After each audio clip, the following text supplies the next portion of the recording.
የቲክቶክ አካውንት አከፋፈት መጀመሪያ ከፕሌይ ስቶር ላይ ቲክቶክ አፕ እናወርዳለን። ከዛ ካወረድን በኋላ ቲክቶክ አፕሊኬሽን እንከፍታለን ማለት ነው። አፕሊኬሽኑን ስንከፍት በጥግ በኩል ፕሮፋይል የሚል አይከን አለ። እሱን እንጫናለን ወደ ፕሮፋይል ለመግባት። ስለዚህ ኦልሬዲ አካውንት አለው። አዲስ አካውንት ለመክፈት 3 ሰረዝ በስተቀኝ በኩል 3 ሰረዝ አለ። እሱን ክሊክ እናደርገዋለን። ክሊክ ስናደርግ አድ አካውንት የሚል ኦፕሽን ይመጣልና አድ አካውንት እንላለን ማለት ነው። አድ አካውንት ካልነው በኋላ ዶንት ሃቭ አን አካውንት ሳይን አፕ የሚል አለ። ሳይን አፕ የሚለው ጋር እንገባለን። ሳይን አፕ ካልነው በኋላ በተለያዩ መንገድ አካውንት መክፈት እንችላለን። አሁን የምንጠቀመው በኢሜል ነው። ኮንቲኒው ዊዝ ኢሜል አድሬስ የሚለውን እንመርጣለን ማለት ነው። ከዛ ኢሜላችንን እናስገባለን። ክላሲክ ዌዲንግ ፕላነር 60@gmail.com ብለን እናስገባለን።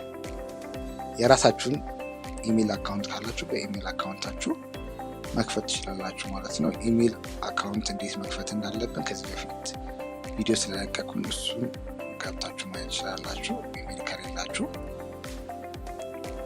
ኢሜላችንን ካስገባን በኋላ ኔክስት የሚለውን እንጫነዋለን።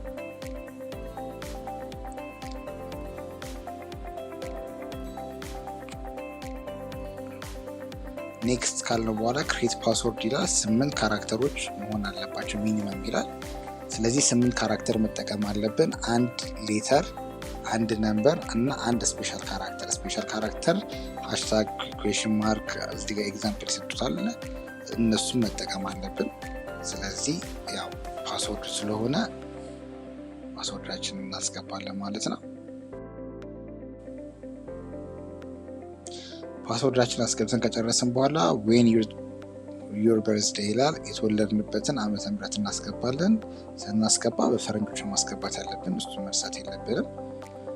ስለዚህ የተወለድኩበትን ዓመተ ምህረት ያስገባለሁ ማለት ነው።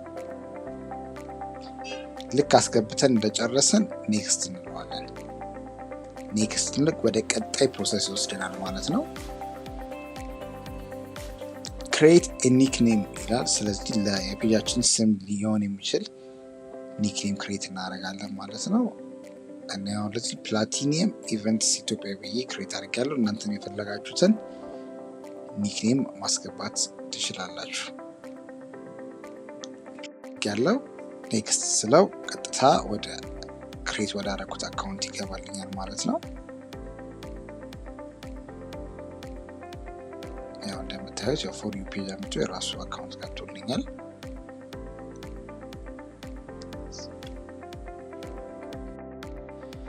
ክሬት አድርገናል። ፕሮፋይል ገብተን እናያለን። ፕሮፋይል ስንገባ ይሄው እንደምታዩት ፕላቲኒየም ኢቨንትስ ኢትዮጵያ የሚል አካውንት ክሬት አድርጎልናል ማለት ነው።